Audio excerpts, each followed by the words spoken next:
Salam alaikum wa rahmatullah. Est-ce que vous m'entendez? Alhamdulillah. إن الحمد لله نحمده ونستعينه ونستغفره ونعوذ بالله من شرور أنفسنا ومن سيئات أعمالنا من يهده الله فلا مضل له ومن يضلله فلا هادي له وأشهد أن لا إله إلا الله وحده لا شريك له وأشهد أن محمدا صلى الله عليه وسلم عبده ورسوله يا أيها الذين آمنوا اتقوا الله حق تقاته ولا تموتن إلا وأنتم مسلمون يا أيها الناس اتقوا ربكم الذي خلقكم من نفس واحدة وخلق منها زوجها وبث منهما رجالا كثيرا ونساء واتقوا الله الذي تساءلون به والأرحام إن الله كان عليكم رقيبا يا أيها الذين آمنوا اتقوا الله وقولوا قولا سديدا يصلح لكم أعمالكم ويغفر لكم ذنوبكم ومن يطع الله ورسوله فقد فاز فوزا عظيما ألا إن أصدق الكلام كلام الله وخير الهدي هدي محمد صلى الله عليه وسلم وشر الأمور محدثاتها وكل محدثة بدعة وكل بدعة ضلالة وكل ضلالة في النار أما بعد donc حياكم الله عز وجل on se court يعني numéro 38 بإذن تعالى des trois fondements. Il y a deux choses que je voudrais remarquer très vite. La première c'est que يعني on commence pas avant 20 heures. C'est pas possible que je puisse commencer avant 20 heures. Donc il faudrait changer et dire que c'est toujours à partir de 20 heures et non pas 21 heures et non pas 19h45. Ça c'est par rapport à l'heure algérienne. Et la deuxième chose importante, c'est que ils ont annoncé ici en Algérie que ces temps-ci, surtout cette semaine, que la connexion internet est très mauvaise, car ils sont en train de réparer un câble chez nous ici en Algérie, donc surtout peut-être les environs de Blida, c'est très mauvais ces temps-ci la connexion. Donc maintenant, si quand je commence le cours, vous n'allez pas bien m'entendre, etc., il faut m'avertir, comme ça on arrête, bi'idnillahi ta'ala. Sinon on continue, inshallah ta'ala. Pour l'instant ça va, Fouzi, la baisse, سمعوا مليح alhamdulillah. طيب, où est-ce qu'on était, une seconde. Cheikh Mohammed ibn Abdul Wahhab rahimahullah ta'ala a dit: la hijra consiste à délaisser une terre de polythéisme pour se rendre en terre d'islam. Délaisser une terre de polythéisme pour une terre d'islam est une obligation pour cette communauté et le restera jusqu'à l'avènement de l'heure. La preuve à ce sujet réside dans la parole d'Allah lorsqu'il a dit: إن الذين توفاهم الملائكة ظالمي أنفسهم قالوا فيما كنتم قالوا كنا مستضعفين في الأرض قالوا ألم تكن أرض الله واسعة فتهاجروا فيها فأولئك مأواهم جهنم وساءت مصيرا إلا المستضعفين من الرجال والنساء والولدان لا يستطيعون حيلة ولا يهتدون سبيلا فأولئك عسى الله أن يعفو عنهم وكان الله عفوا غفورا. النساء verset 97 jusqu'au verset 99. Ce qui donne à peu près en français: ceux qui ont fait du tort à eux-mêmes. Les anges enlèveront leurs âmes en disant: dans quelle situation étiez-vous? Ils dirent: nous étions impuissants sur terre. Alors les anges diront: la terre d'Allah n'était-elle pas assez vaste pour vous permettre d'émigrer? Voilà ceux dont la destination est l'enfer. Et quelle mauvaise destination! À l'exception des faibles parmi les hommes, les femmes et les enfants, incapables de voyager et ne trouvant aucun moyen. À cela, il se peut qu'Allah pardonne. Allah est clément pardonneur. Allah a dit aussi: Ya ibadi alladhina amanu inna ardi wasi'atun fa iyaya fa'budun. Ô mes serviteurs qui avez cru, ma terre est vaste. Adorez-moi donc. Sourate Al-Ankabut, verset 56. Cheikh Mohammed ibn Abdul Wahhab rahimahullah dit, Al-Baghawi a dit: la raison pour laquelle ce verset a été révélé est que certains musulmans sont restés à la Mecque sans émigrer. Allah les a tout de même considérés croyants. La preuve tirée de la sunna concernant la hijra est la parole du prophète sallallahu alayhi wa sallam: la hijra ne cessera pas tant que le repentir sera accepté. Et le repentir sera accepté tant que le soleil ne se sera pas levé de l'Occident. Apporté par Abu Daoud, livre du djihad, et par Ahmed. Et bien sûr, c'est un hadith authentique. Donc, lorsque Cheikh Mohammed ibn Abdul Wahhab rahimahullah ta'ala a dit, la hijra consiste à délaisser une terre de kuffar pour se rendre en terre d'islam. Cheikh Ibn Uthaymin rahimahullah ta'ala dit, le terme hijra en arabe dérive du mot hajr, qui est le délaissement. Du point de vue religieux, c'est ce qu'a affirmé le Cheikh Mohammed ibn Abdul Wahhab, c'est-à-dire délaisser une terre de kuffar pour se rendre en terre d'islam. Une terre de polythéisme, une terre de kuffar, est une terre où s'expriment les pratiques cultuelles mécréantes et où les pratiques cultuelles islamiques, comme l'appel à la prière en groupe, les fêtes religieuses, la prière du vendredi, ne se manifestent pas de manière globale et généralisée. Donc, pour savoir la personne si elle est dans un pays de kuffar ou un pays de musulmans. Si elle est sur une terre d'islam ou une terre de kuffar. Donc, comment savoir? Il dit, une terre de kuffar est une terre où s'expriment les pratiques cultuelles mécréantes et où les pratiques cultuelles islamiques, comme l'appel à la prière, l'adhan, la prière en groupe, les fêtes religieuses, l'Aïd, etc., la prière du vendredi, ne se manifestent pas de manière globale et généralisée. Il dit, le caractère global et généralisé de la chose a été volontairement cité afin de ne pas inclure les pays mécréants où les pratiques cultuelles islamiques sont accomplies en cercle restreint par les minorités musulmanes. Ces pays mécréants ne deviennent donc pas terre d'islam en raison des pratiques cultuelles islamiques accomplies par ces minorités. En effet, une terre d'islam est une terre où ces pratiques sont accomplies de manière globale et généralisée. C'est pour ça que Cheikh a insisté, il dit, quand il a décrit c'est quoi la terre d'islam, il a dit, ou la terre de Kufr, il a dit, ne se manifeste pas de manière globale et généralisée. Comme ça, global, il faut que ça soit global et généralisé. C'est pour ça qu'il a dit, si on voit un pays où il y a des pratiques culturelles islamiques, mais elles ne sont pas globales et généralisées. Mais elles sont accomplies en cercle restreint, par des minorités musulmanes. Il a dit ça ne rend pas ce pays, ça ne le rend pas un pays de musulmans, ou un pays à terre d'islam. Pourquoi?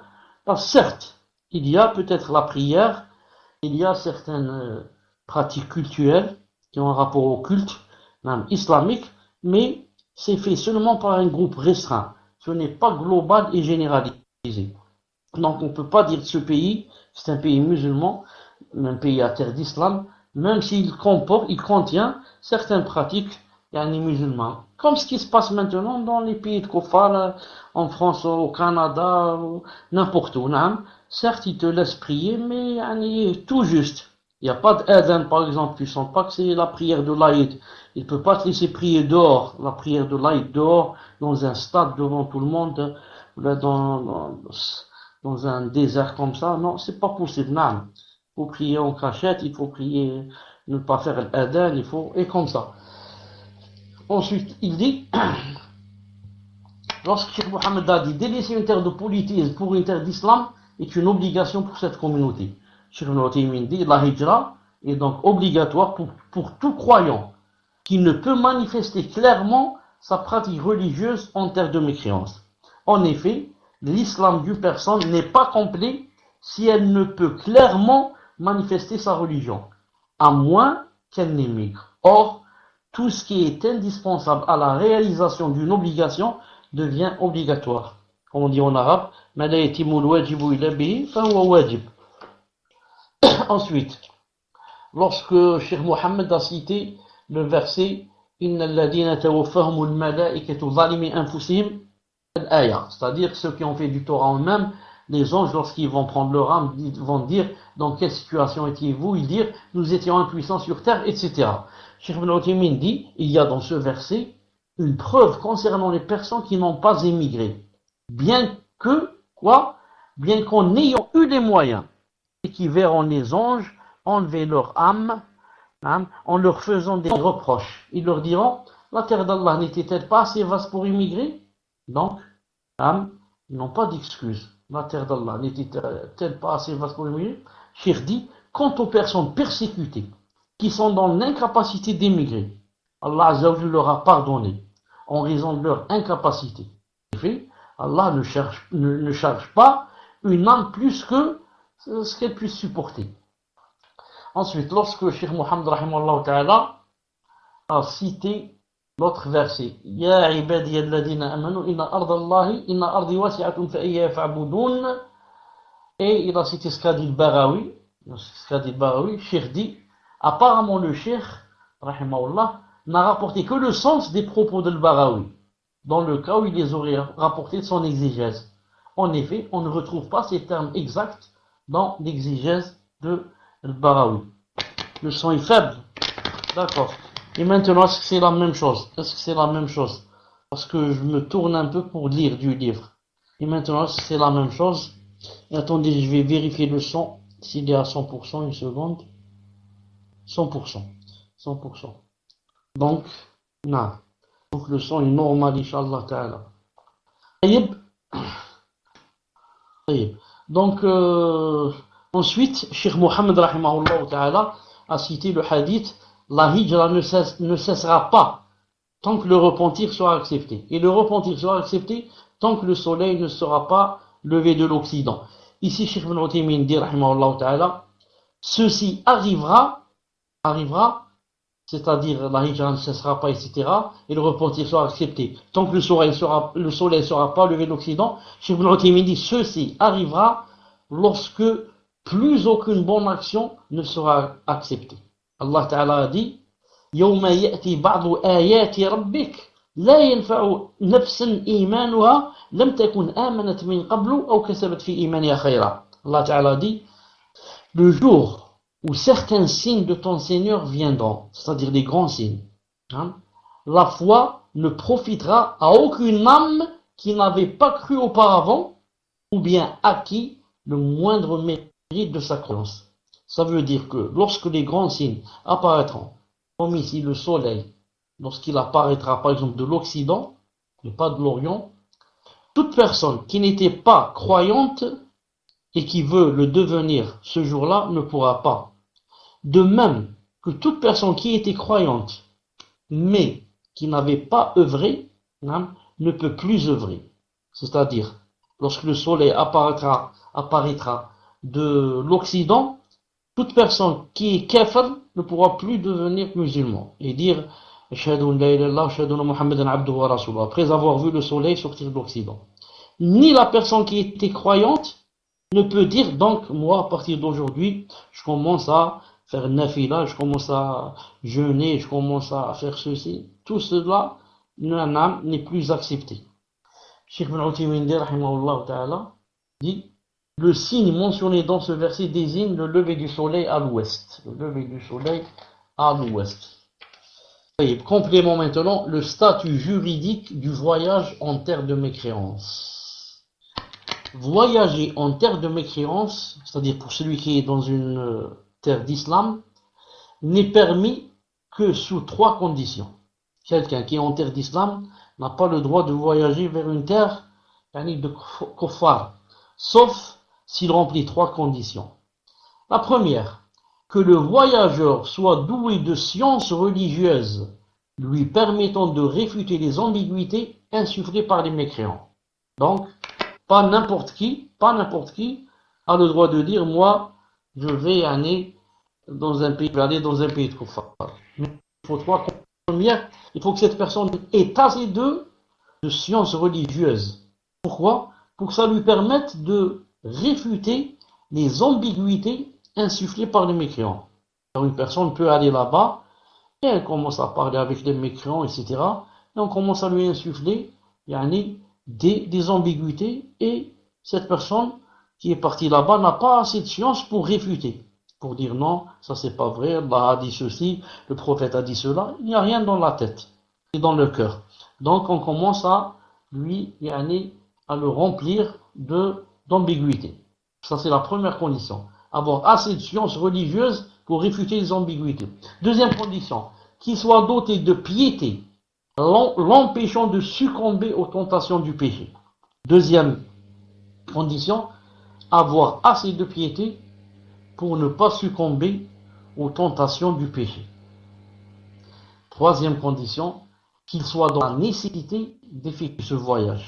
Qu'il soit dans la nécessité d'effectuer ce voyage. S'il n'y a pas de nécessité, pourquoi laisser le pays et la terre d'islam et aller vers une terre de kuffar? Si ces conditions ne sont pas remplies, il n'est alors pas permis de voyager en pays mécréant, en raison des tentations réelles ou potentielles qui s'y trouvent, en plus du gaspillage d'argent. En effet, de grandes sommes d'argent sont dépensées dans ces voyages. Maintenant, si en revanche, le besoin de se rendre en ces pays, pays de kuffar, se fait sentir pour un traitement médical ou pour étudier une science qui n'existe pas dans les pays musulmans, et que la personne concernée est douée de sciences religieuses, et de piété, comme décrit ci-dessus, alors il n'y a pas de mal à cela. Si la personne est dans la nécessité de partir dans un pays de kuffar, et qu'elle remplit les deux conditions qu'on a citées, à part la nécessité, elle a assez de science pour réfuter les ambiguïtés, assez de piété pour réfuter les tentations. Dans ce cas, Cheikh dit, il n'y a pas de mal à cela. Par contre, voyager en ces pays, vers ces pays, c'est-à-dire les pays de kuffar, dans un but touristique, n'est pas considéré comme un besoin. Et l'on peut tout à fait pratiquer le tourisme dans des pays musulmans, où les habitants sont assidus dans la pratique de la religion islamique. Certaines régions de notre pays, Cheikh Ben Uthaymin dit, notre pays ici, c'est l'Arabie Saoudite. Il dit certaines régions de notre pays, alhamdoulilah, sont devenues aujourd'hui des zones touristiques. On peut donc s'y rendre pour y passer ses vacances. Quant à résider en terre de mécréance, habiter pour de bon dans un pays de mécréance, cela représente un grand danger pour la religion du musulman, son éthique, sa morale et sa bienséance. Le fait de résider dans un pays de kuffar, cela représente un grand danger pour la religion du musulman et pour son éthique, sa morale et sa bienséance. J'ai d'ailleurs été, comme tant d'autres, témoin de la déviance de nombreuses personnes ayant résidé en terre de mécréance. Elles en sont revenues complètement transformées. Certains se sont pervertis, d'autres ont littéralement apostasié et renoncé à leur religion et à toutes les autres croyances. Que Allah nous en protège. Au point de nier absolument toute croyance et de se moquer de la religion et de ses adeptes, anciens ou contemporains. Il convient donc, il est même obligatoire, de se préserver de ce désastre et d'imposer des conditions empêchant de sombrer dans de tels fléaux. Quant à résider en terre de mécréance, cela ne peut se faire qu'à deux conditions essentielles. Donc, résider en terre de kuffar, cela ne peut se faire qu'à deux conditions essentielles. Et vous avez entendu ce qu'il a dit un peu plus haut, que Cheikh Ben Uthaymin connaît personnellement des gens qui sont partis en terre de mécréance et en sont revenus complètement transformés. Par rapport à ceux qui en sont revenus. Sinon, il y en a beaucoup qui ne veulent plus revenir. Et qui disent, moi je voudrais mourir dans un pays de kuffar. Je n'ai rien à voir avec mon pays d'origine. Je veux rester ici et mourir ici. Et même je souhaite être enterré dans un cimetière de kuffar ou l'a'iyadhu billah. Et qu'Allah Ta'ala nous protège.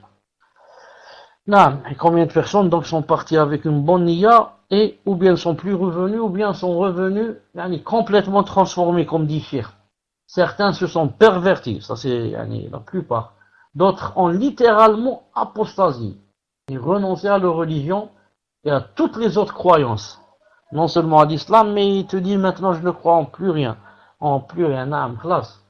Au point de nier absolument toute croyance et de se moquer de la religion et de ses adeptes, anciens ou contemporains. Allah Ta'ala nous préserve, bien sûr, il y en a qui sont partis et qui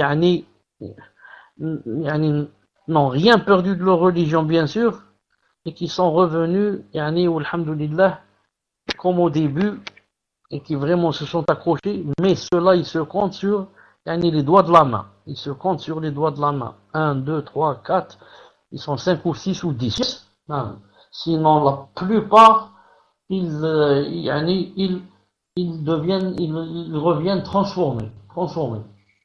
Cheikh dit, rahimahullah ta'ala, quant à résider en terre de mécréance, cela ne peut se faire qu'à deux conditions essentielles. La première est que le résident doit être sûr de pouvoir préserver sa religion, en ce sens qu'il doit être doté d'une science, d'une foi et d'une volonté lui assurant constance et fidélité à sa religion, et l'éloignant de la déviance et de l'égarement. Il doit éprouver de l'aversion, c'est-à-dire de la haine, et de l'inimitié envers les mécréants. Il doit faire en sorte de ne pas les aimer ou les affectionner. En effet, aimer et affectionner les mécréants est en opposition avec la foi en Allah. Allah Ta'ala a dit لا تجد قوما يؤمنون بالله واليوم الآخر يوادون من حاد الله ورسوله ولو كانوا آباءهم أو أبناءهم أو إخوانهم أو عشيرتهم. C'est-à-dire, sur le Mujadala, verset 22, certains disent aussi le Mujadila, c'est permis, sur verset 22, tu ne trouveras pas un peuple, c'est-à-dire des gens qui croient en Allah et au jour dernier, qu'est-ce qu'ils font? Prendre pour amis ceux qui s'opposent à Allah et à son messager, c'est-à-dire des kuffars. Fussent-ils être qui? Leur père, leur fils, leur frère ou les gens de leur tribu. Il n'y a pas, ça ne marche pas ensemble. C'est en opposition. Tu ne peux pas trouver quelqu'un qui en même temps croit en Allah au jour dernier et en même temps il a pour amis qui? Des gens qui s'opposent à Allah Ta'ala, ne croient pas à Allah, insultent Allah, même, et en son messager aussi, même si ce sont leurs pères, leurs enfants, leurs frères ou des gens de leur tribu. Allah Ta'ala dit aussi Ya ayyuhalladhina amanu la tattakhidhu al-yahuda wan-nasara awliya ba'dhum awliya'u ba'd wa man yatawallahum minkum fa innahu minhum inna Allah la yahdi al-qawma adh-dhalimin. فترى الذين في قلوبهم مرض يسارعون فيهم يقولون نخشى أن تصيبنا دائرة فعسى الله أن يأتي بفتح أو أمر من عنده فيصبحوا على ما أصروا في أنفسهم نادمين. Sourate Al-Maïda, versets 51-52.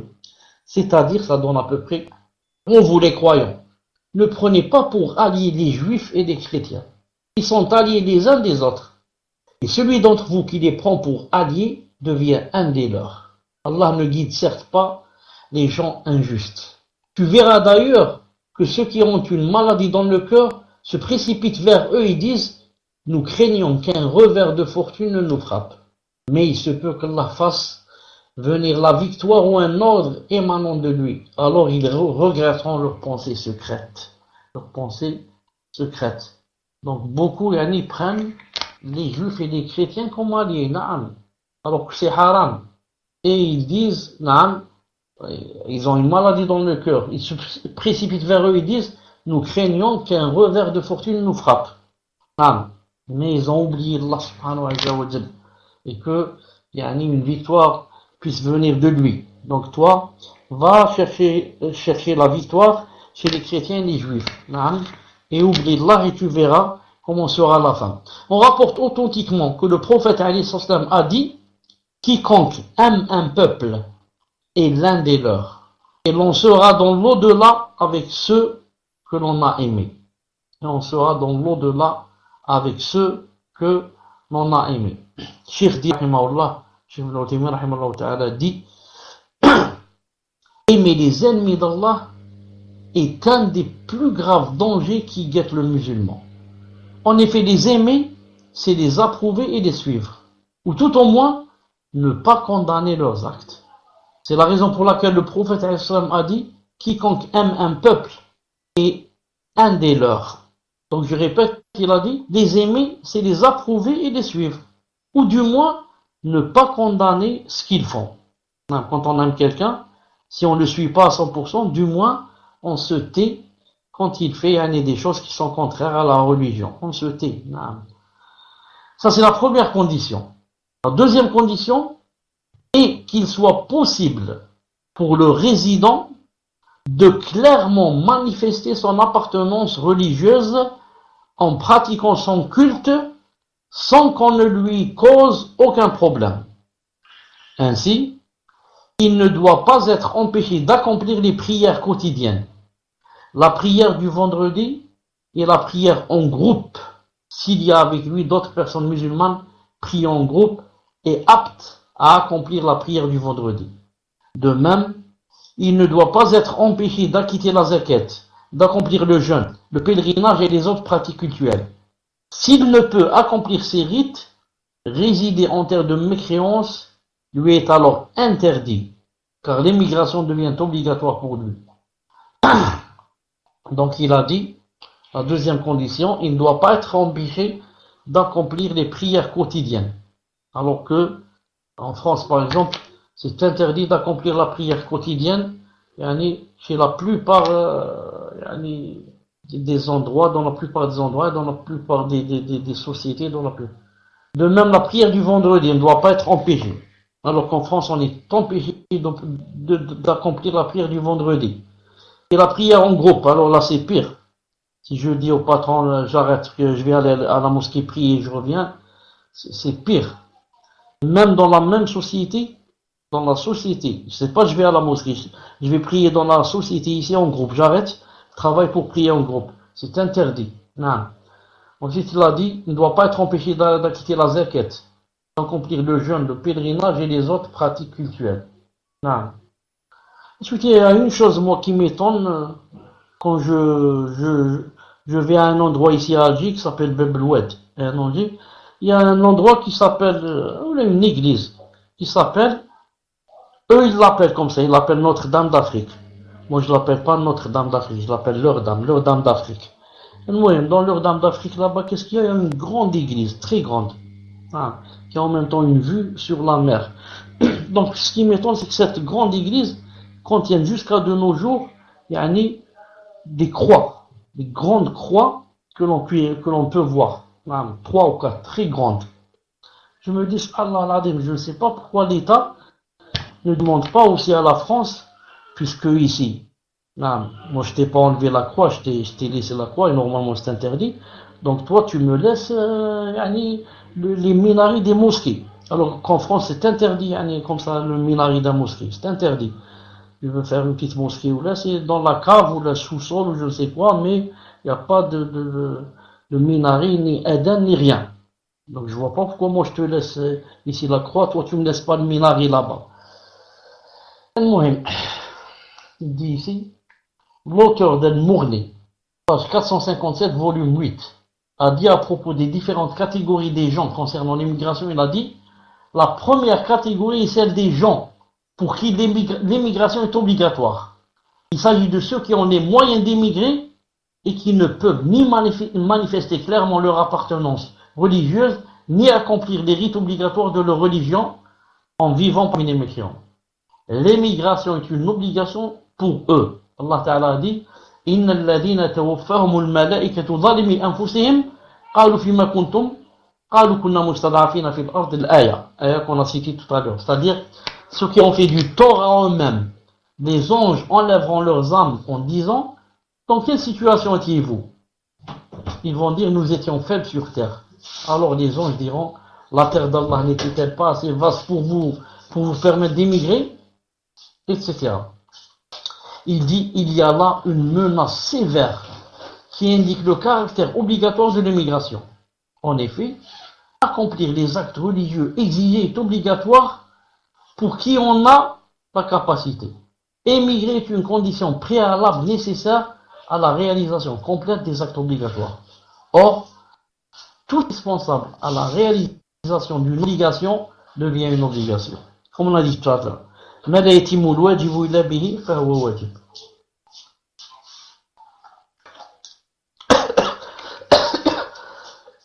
dit, dans le cas où ces deux conditions essentielles qu'on a citées sont remplies, le statut religieux de la résidence en terre de mécréance se divise en différentes catégories. Premièrement, la première catégorie, résider pour inviter les gens à l'islam, résider en terre de mécréance. Pourquoi? Mon but c'est d'inviter les gens à l'islam et les y exhorter. Cheikh dit, c'est là une forme de djihad. C'est une obligation de type kifaya, pour qui peut s'en charger, à condition que la prédication puisse se réaliser véritablement et que personne n'entrave son bon déroulement ou n'empêche les gens d'y être sensibilisés. En effet, inviter les gens à l'islam est une obligation religieuse, c'est la voie des messagers. Et le prophète alayhi salam a ordonné de transmettre le message de l'islam en tout temps et tout lieu. Ainsi il a dit, transmettez mon message, ne serait-ce qu'un verset. Donc il dit ici, par rapport à celui qui reste là-bas, mais son but c'est quoi? C'est d'inviter les gens à l'islam et de les exhorter. Il a dit, ça c'est une forme de djihad. C'est une forme de djihad. Les gens ont toujours besoin de quelqu'un qui les exhorte à l'islam. Mais il a dit à condition que la prédication puisse vraiment se réaliser et que personne n'entrave son bon déroulement ou n'empêche les gens d'y être sensibilisés. Deuxième catégorie, celui qui reste là-bas pour étudier la situation des mécréants et analyser le caractère corrompu de leurs croyances, la nullité de leur culte, leur éthique dévoyée et leur anarchie morale, afin de prévenir ceux qui risqueraient d'être trompés par leur civilisation et de dévoiler la vérité à ceux qui les admirent. Car, comme vous savez, il y a beaucoup qui sont induits en erreur et qui croient que si je vais vivre dans un pays de mécréance, ils ont de bons adab, ils ont, masha'Allah, ils sont masha'Allah, il y a tout là-bas, etc. On trompe les gens. Donc s'il y a des gens qui résident là-bas, c'est juste pour étudier la situation des mécréants et montrer aux autres que ce n'est pas vrai ce qu'on vous dit et que vous êtes trompés et que c'est pas ça la vraie civilisation, et pour dévoiler la vérité aux gens qui les admirent. Dans ce cas, il a dit, résider en terre de mécréance pour cette cause est une sorte de djihad, Donc il a dit, si on réside là-bas pour cette cause, c'est aussi une sorte de djihad. Pourquoi? En raison de la prévention contre la mécréance et les mécréants qui en découlent.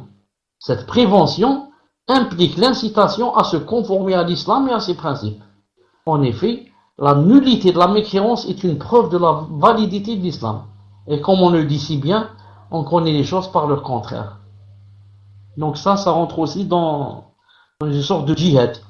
Néanmoins, une condition doit être respectée. C'est quoi? La mission de ce résident doit se faire sans engendrer de dommages plus grands encore.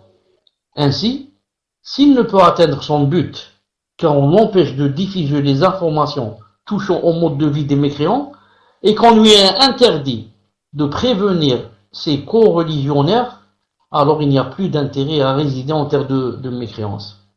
Il dit, si son but est atteint, mais qu'il engendre cependant un dommage plus grand, comme le fait que les mécréants répliquent aux critiques qui leur sont adressées par des insultes à l'encontre de l'islam, du messager de l'islam et des savants de l'islam, il devient alors obligatoire de mettre un terme à cette mission. Allah Ta'ala dit, وَلَا تَسُبُّوا الَّذِينَ يَدْعُونَ مِن دُونِ اللَّهِ فَيَسُبُّوا اللَّهَ عَدْوًا بِغَيْرِ عِلْمٍ كَذَلِكَ زَيَّنَّا لِكُلِّ أُمَّةٍ عَمَلَهُم ثُمَّ إِلَى رَبِّهِمْ مَرْجِعُهُم فَيُنَبِّئُهُم بِمَا كَانُوا يَعْمَلُونَ. Sourate Al-An'am, verset 108. Allah Ta'ala a dit à peu près, il a dit, n'injuriez pas ceux qu'ils invoquent en dehors d'Allah. Pourquoi? Car par agressivité, ils vont injurier Allah Ta'ala dans leur ignorance. De même, nous avons embelli à chaque communauté sa propre action. Ensuite, c'est vers le Seigneur que sera le retour et il les informera de ce qu'ils œuvrent. Il a dit, une situation comparable serait celle d'une personne résidant en terre de mécréance en tant qu'espion pour les musulmans afin de s'informer des stratagèmes fomentés à l'encontre des musulmans pour qu'ils soient sur leur garde. C'est ainsi que le prophète alayhi salam a envoyé Hudayfa ibn Yaman radiyallahu ta'ala anhu comme espion parmi les kuffars durant la bataille du fossé, afin de s'informer de leur stratégie. Donc ça, c'est la deuxième catégorie. Et yani pour celui qui reste là-bas, mais yani pour faire ce travail, yani analyser les kuffars, etc., leur situation, etc., et yani informer les musulmans et les prévenir, etc. Mais yani ça m'étonnerait qu'il y ait des gens yani qui vont rester yani dans un pays de kuffar à cause de cela. C'est pour ça qu'il a dit, mais ça pourrait yani ressembler de nos jours à la fonction de l'espion. Si quelqu'un est envoyé là-bas, dans un pays de kuffar comme espion, yani, il a dit, ça peut marcher, et il a le droit de rester là-bas, yani, pour faire ce travail, hein, et yani, avertir les musulmans, etc., de ce qui se passe. Mais, yani, pas n'importe qui peut faire ce travail, bien sûr. Troisièmement, pour qui c'est permis aussi, résider en tant que diplomate d'un État musulman pour établir des relations politiques avec les pays mécréants, comme c'est le cas des employés des ambassades. Le statut juridique de cette résidence en terre de mécréance est donc celui du but escompté. Ainsi, l'attaché culturel, par exemple, y réside pour s'occuper des affaires des étudiants, les surveiller, les inciter à se conformer à la religion de l'islam, son éthique et ses valeurs. Sa résidence engendre donc un grand bien et évite de grands dommages. Quatrièmement, résider pour un besoin personnel licite, comme le commerce ou un traitement médical. Cheikh dit, résider en terre de mécréance est permis dans ce cas, mais uniquement pour la durée du besoin. Les savants, qu'Allah leur fasse miséricorde, ont d'ailleurs stipulé qu'il était permis de pénétrer en terre de mécréance pour le commerce. Ils ont d'ailleurs rapporté certains récits des compagnons à ce sujet. Le Cheikh dit, comme il a dit auparavant, ça doit être, il a dit, il est permis dans ce cas, mais uniquement pour la durée du besoin. Quand le besoin se termine, la personne quitte le pays de mécréance. Cinquièmement, c'est permis aussi pour y poursuivre des études. Cette catégorie est du même type que la précédente, car il s'agit là d'un besoin. C'est-à-dire quand j'ai terminé mes études, je dois quitter le pays de mécréance. Mais tant que j'étudie, c'est permis. Cependant, elle est encore plus dangereuse et plus à même de détruire la religion et l'éthique du résident. En effet, l'étudiant considère qu'il occupe un statut inférieur à celui de ses enseignants, ce qui engendre de sa part un respect excessif envers ses enseignants. Il sera alors plus facilement convaincu de leurs avis, de leurs pensées et de leur conduite, ce qui le poussera à les imiter, sauf ceux qu'Allah Ta'ala décide de protéger et qui sont bien peu nombreux. En outre, l'étudiant ressent qu'il a besoin de son enseignant, ce qui le mènera à pencher vers lui et à se taire sur sa déviation et sa perversion. Enfin, l'étudiant a des camarades de classe dont certains deviendront ses amis qu'il aimera et auxquels il s'attachera et qui vont l'influencer. C'est en raison de la dangerosité de ce type de résidence qu'il est impératif de faire preuve d'une plus grande précaution encore. Il faut donc rajouter en plus des deux conditions essentielles citées précédemment, les conditions suivantes. Il va citer quatre conditions pour quelqu'un qui va étudier là-bas. Car comme il a dit, quand quelqu'un étudie en général, il est quoi? Il est influencé par son enseignant. Il se voit toujours plus faible que lui. Et il voit toujours que son enseignant a des qualités, etc. Et il sera donc influencé pour lui, il voudra l'imiter. Donc il va aimer son enseignant et voudra l'imiter et tombera bien sûr dans le piège. Donc il va citer quatre conditions pour l'enseignant. Ces quatre conditions, Inch'Allah Ta'ala, je vais les citer après l'Isha, parce qu'ici il appelle à la salat. On se rencontre, Inch'Allah Ta'ala, dans une demi-heure. Subhanakallahumma wa bihamdik. أشهد أن لا إله إلا أنت أستغفرك وأتوب إليك السلام عليكم ورحمة الله. Assalamu alaikum. Est-ce que vous m'entendez les admins? Alhamdulillah. Ismaël, contacteur, alhamdulillah. Donc, si c'est possible de réafficher la question, car Quand je suis rentré de nouveau sur le parcours, je ne vois pas la question. Donc si c'est possible de la réafficher, Inch'Allah Ta'ala, j'attends. Donc c'est la première question. Je suis un jeune qui réside en Belgique. Je suis marié et un enfant, alhamdoulilah. Je voudrais faire la hijra le plus vite possible, Inch'Allah. Je touche des aides sociales, mais je n'ai pas assez d'argent pour mettre de côté. Donc est-il permis de travailler en noir pour mettre l'argent de côté, pour partir faire la hijra, et avec cet argent ouvrir un commerce? Je tiens à préciser que l'argent que je toucherai du travail en noir, je le mettrai de côté, et ce sera pour la hijra. Ici, c'est très difficile de trouver du travail quand tu n'as pas de diplôme, aussi très difficile de pratiquer ta religion, sa prière. Pour le travail en noir, Inch'Allah Ta'ala, j'avais lu une fois quelque chose et je vous avais répondu, ça fait longtemps, bi'idhnillahi ta'ala, mais exactement ce que j'ai lu, je ne me rappelle pas très bien. Je répondrai, Inch'Allah Ta'ala, à cette question dans le prochain cours. Je répondrai à cette question dans le prochain cours, Inch'Allah Ta'ala. Je demande à cette personne d'être présente, Inch'Allah Ta'ala, samedi prochain, bi'idhnillahi ta'ala.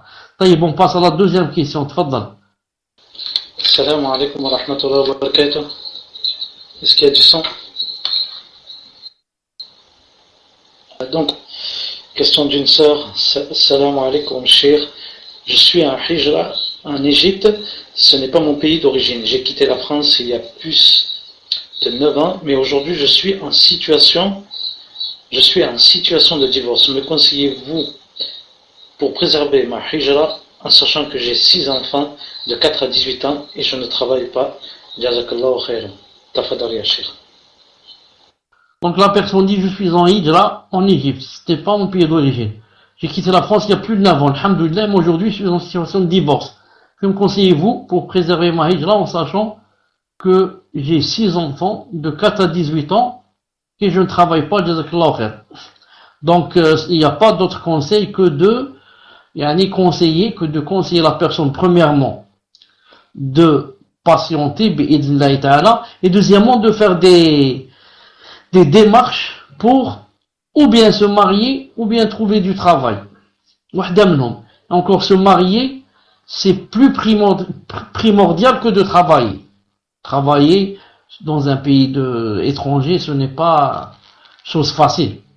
Il n'y a pas comme chercher quelqu'un, un homme sérieux qui voudrait, Inch'Allah Ta'ala, se marier, même en co-épouse, même en deuxième épouse, pour se préserver à avoir quelqu'un qui nous seconde et nous aide à sortir de ce problème, résoudre ce problème, bi'idhnillahi subhanahu wa ta'ala, et qu'Allah subhanahu wa ta'ala facilite.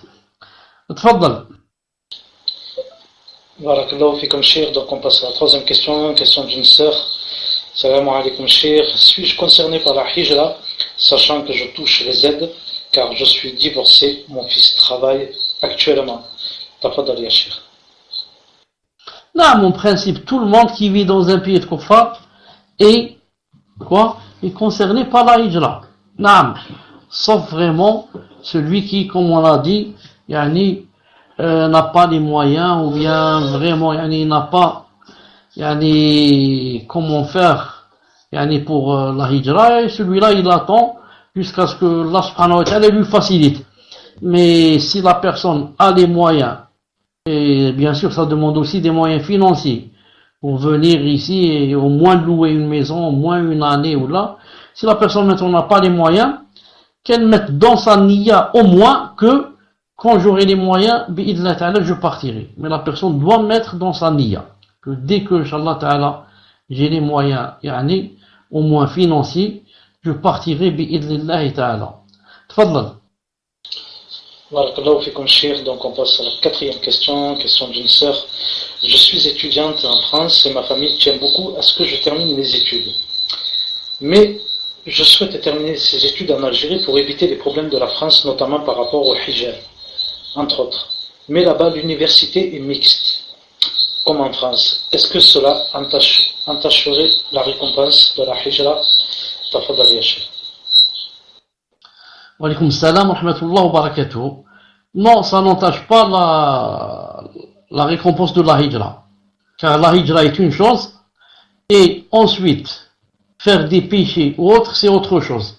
Non, faire des péchés ou autre, c'est autre chose. Ensuite, yani, être dans la mixité dans un pays de kuffar et être dans la mixité dans un pays musulman n'est pas la même chose. Non, n'est pas la même chose. Car, yani, quand on est dans un pays de kuffar, il n'y a pas de limite. Tout est permis, tout est halal, tout est possible. Non. Quand on est dans la mixité dans un pays musulman, ce n'est pas la même chose. Ce n'est pas la même chose. Et ensuite, yani, terminer les études, bien sûr, dans quelque chose de mixte. Hein, bien sûr, ce n'est pas une obligation. Allah Ta'ala ne m'a pas dit que c'est obligé de terminer les études. Surtout s'il y a la mixité, surtout s'il y a des problèmes. Mais que la personne commence déjà par faire la hijra. Ensuite, quand elle arrivera ici, Allah Ta'ala yani, lui placera des choses dans son cœur.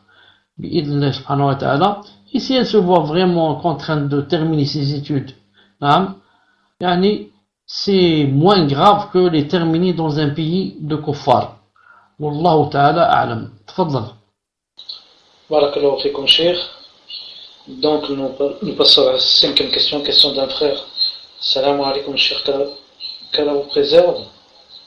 Je voudrais savoir si le fait de se renseigner et faire un repérage dans l'endroit où on veut faire hijra est permis, sachant que cela ne retarde en rien la hijra de la personne.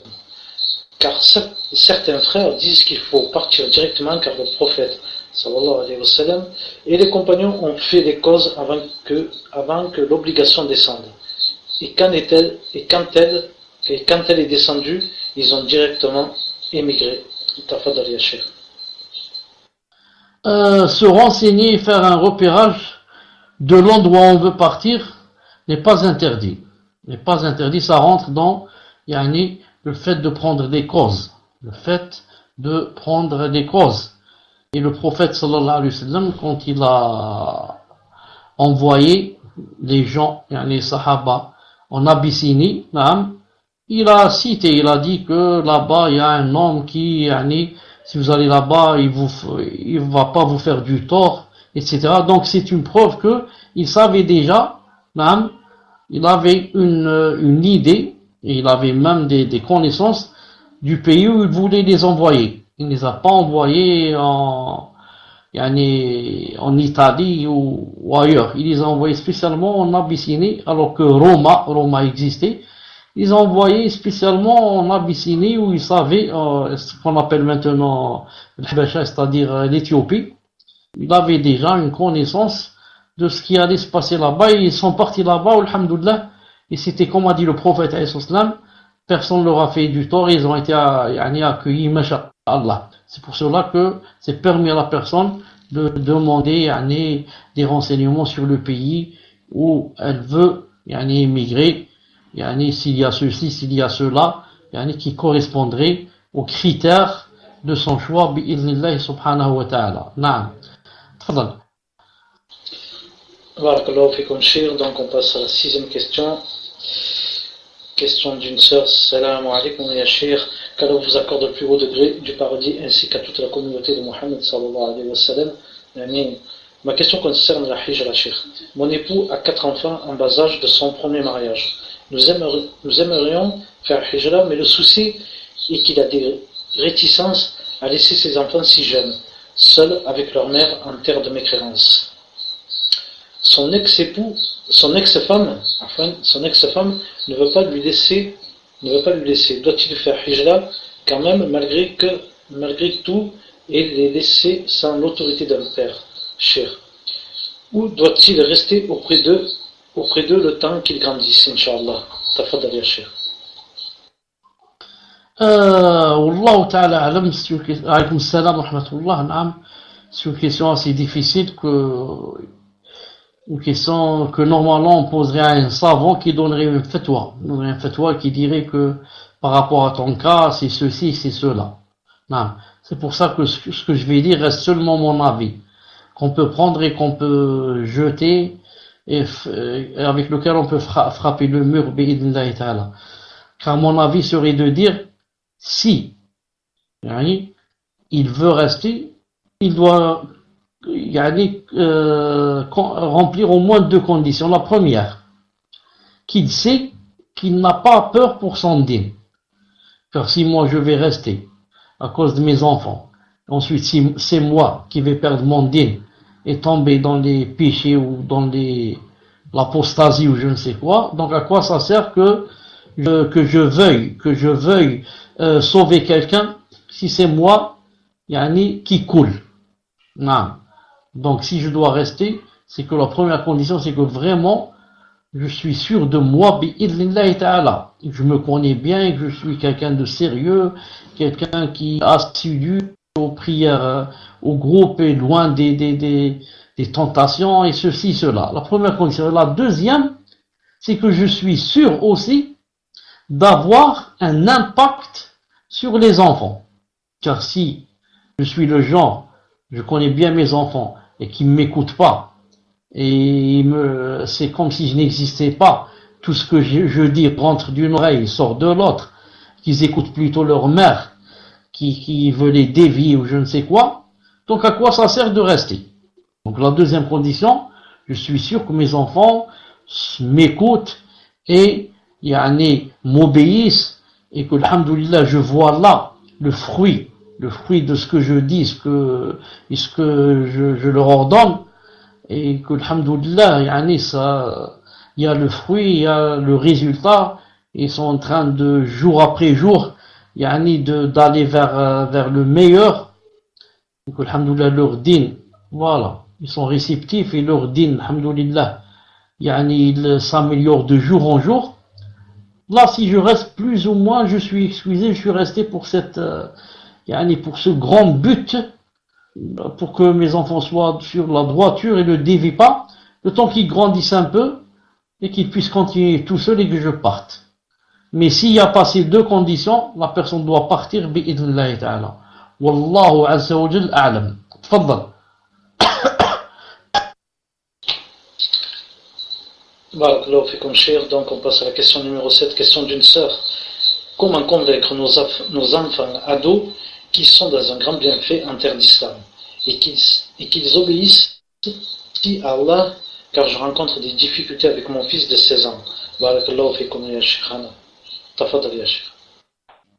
Ce qu'il faut savoir, c'est que ce n'est pas parce que je suis en terre d'islam, par exemple, que je ne vais trouver aucune difficulté avec les enfants.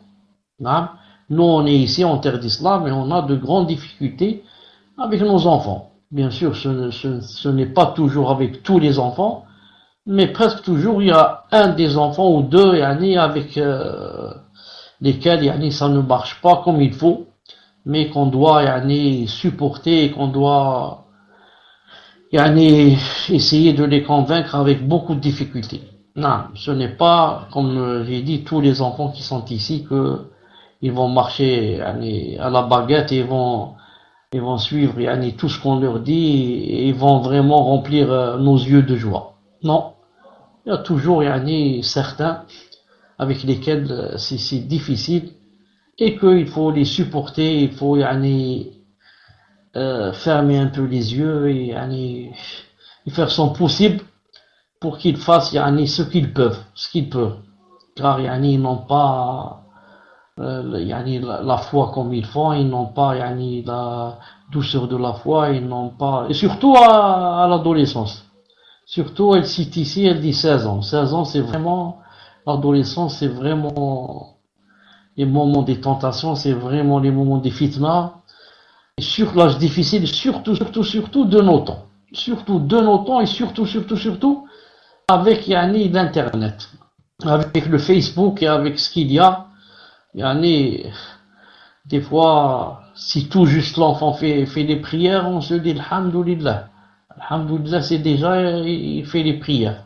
S'il délaisse pas déjà la prière, et c'est pour ça que nous, on fait des efforts, et on essaye de faire ce qu'on peut, et le succès vient d'Allah subhanahu wa ta'ala. C'est tout juste pour que demain devant Allah, on dise ya Allah, vous savez que j'ai essayé mon maximum, et le succès, la hidayah vient de vous et Allah subhanahu wa ta'ala. Mais nous, au moins, on essaye de faire. Et c'est pas on dort et on dit c'est de là qui déguide. Mais on essaye tout ce qu'on peut. Bi'idhnillahi ta'ala. Naam. Tfaddal. Barakallahu fikum Cheikh. Donc nous passons à la question numéro 8. Question d'une sœur. Assalamu alaikum Cheikh. Voilà, je vous explique ma situation. Je suis marié à un frère converti. Nous avons 3 enfants et j'ai 2 enfants d'un mariage précédent. Bien sûr, nous envisageons la hijra, mais voilà, la mère de mon époux n'a que lui. C'est son seul fils et elle n'est pas mariée. Elle est indépendante, mais elle est très proche de son fils et de ses petites filles. Autre problème qui s'oppose à moi, le père d'une de mes filles est un apostat, qu'Allah nous en préserve. Amin. Et il risque de me causer des soucis. J'ai terriblement peur de tomber dans le verset que nous avons vu lors du cours, lorsque les anges prennent les âmes. Est-ce que nous rentrons dans ce cas, à savoir que mon mari participe à la darwa et khatib al-Jumu'ah? Pouvez-vous m'éclairer, Cheikh? Tafadali ya Cheikh.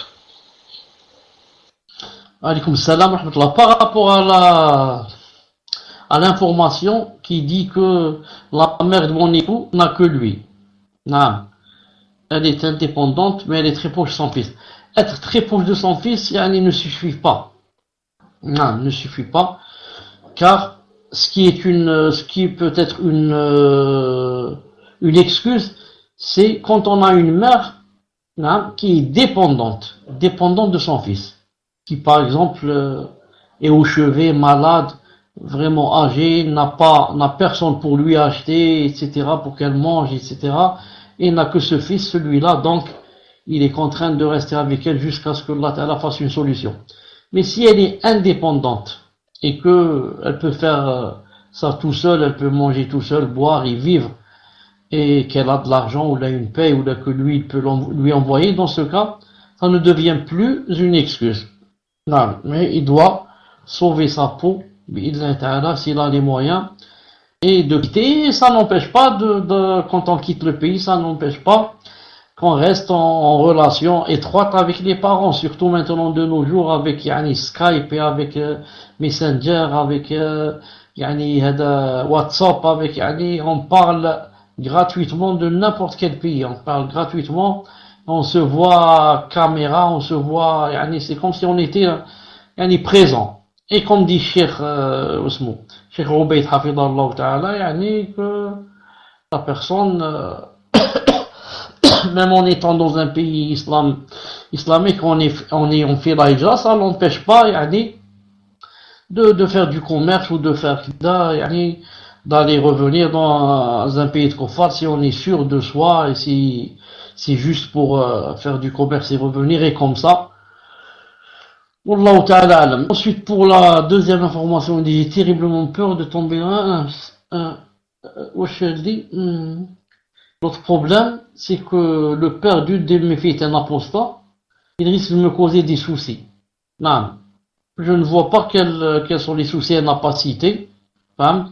Si j'ai la garde et que je peux voyager sans le consentement du père, et sans qu'il signe n'importe quel papier, c'est de mon droit, de prendre des enfants et de me sauver avec eux pour les sauver de la mécréance, quitte à ce qu'ils ne soient pas au courant. Si vraiment il n'y a aucun papier à signer de sa part.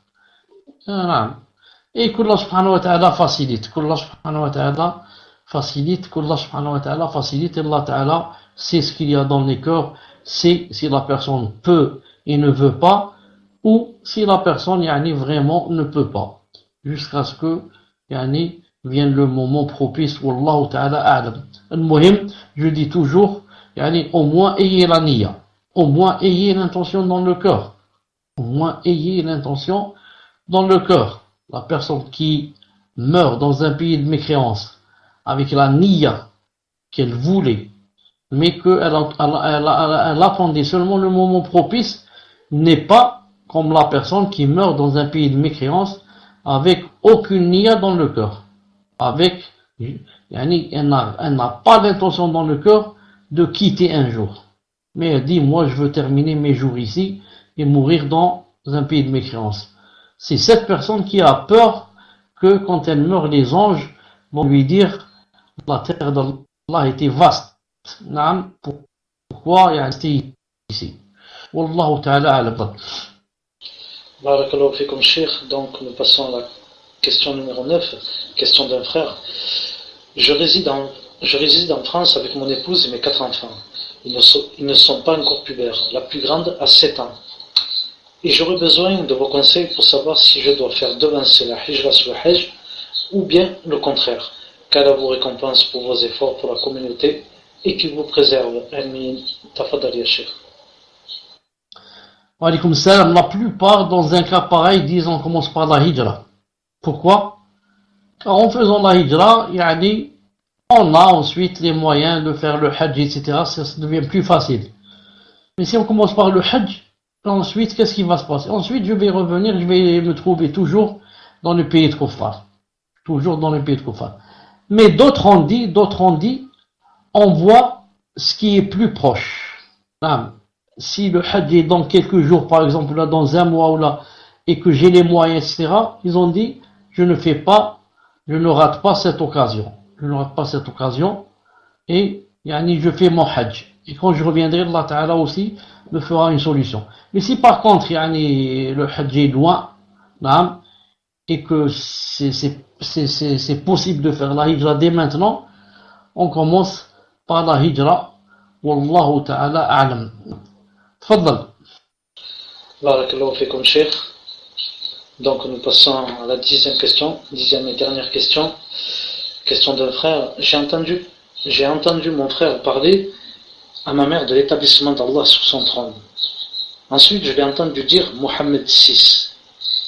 Il croit que c'est comme Mohammed VI, il s'assoit, il ne fait rien. C'est ce qu'elle a dit. Est-ce que c'est une forme de moquerie envers Allah? Elle m'a dit qu'elle allait se repentir dans sa prière. Est-ce que cela suffit ou dois-je m'assurer qu'elle s'est bien repentie? Tafadal ya Cheikh. Pour dire la vérité, j'ai pas compris ce que ça veut dire Mohammed VI. Je n'ai pas compris que ça veut dire la phrase Mohammed VI. Tfaddal. Naam, elle fait allusion au roi du Maroc. Elle fait allusion Mohammed VI, c'est le roi du Maroc. Comme il s'installe sur sa chaise, on va dire. Allah. Oui, si elle veut dire comme ça, c'est une parole de mécréance. On peut pas dire que la personne a mécru, mais on peut dire que ça peut rentrer dans la parole de mécréance. Non, la parole de mécréance, c'est pour cela que la personne doit faire le repentir et demander pardon à Allah subhanahu wa ta'ala et placer dans son cœur que jamais elle ne redira une phrase pareille. Jamais elle ne redira une phrase pareille, car l'établissement d'Allah Azza wa Jalla sur son trône ne ressemble en rien à l'établissement de Mohammed VI sur son trône. Et encore, je ne sais pas ce que voulait dire exactement cette personne, et si c'est voulait se moquer ou bien voulait dire des choses, je ne sais pas, mais c'est apparemment grave ce que dit la personne. Car normalement, quand on dit à une personne, on lui apprend qu'Allah Ta'ala s'est établi sur son trône, ou qu'Allah Ta'ala est établi sur son trône, premièrement, on dit au-dessus du trône. C'est mieux que de dire sur son trône, car on fait croire que la personne est sur son trône. Si on enlève le trône, la personne risque de tomber. Mais, de préférence, les savants disent, on emploie la formule au-dessus du trône. Comme je dis, le plafond est au-dessus de ma tête. Non. Ça ne veut pas dire qu'il touche ma tête. Je dis, il est au-dessus de ma tête. Comme je dis, le ciel est au-dessus de ma tête. Allah Ta'ala est au-dessus du trône. Normalement, quand on entend une phrase pareille, ça nous fait dans le cœur qu'Allah Azza wa Jal est immense et qu'Allah Subhanahu wa Jal et عظيم, et comme ça, yani, les belles qualités. Et non pas on commence à dire, yani, donc ceci, donc cela, yani, المهم, quand la personne, yani, est jahila, c'est à peu près comme ça qu'elle répond. Mais si la personne avait, yani, de la douceur de la foi dans son cœur, et, yani, et connaissait Allah Ta'ala comme on doit le connaître, sûrement qu'elle ne répondrait pas comme ça. Et sûrement que, yani, sa réponse aurait été autre chose. Mais comme je viens de le dire maintenant, quand la personne est jahila, et quand la personne est loin du din, et quand la personne ne connaît rien dans la aqidah, ce n'est pas étonnant qu'elle réponde comme ça, et elle peut même répondre en plus grave. Et elle peut même répondre en plus grave. C'est pour ça aussi que ce frère-là qui a parlé à sa mère, il devait aussi savoir comment aller petit à petit. Savoir comment aller petit à petit et comment a commencé à parler, on parle à sa mère du paradis, de l'enfer et comme ça. Et petit à petit, on rentre dans les attributs pour ne pas brusquer la personne qui ne connaît rien du din et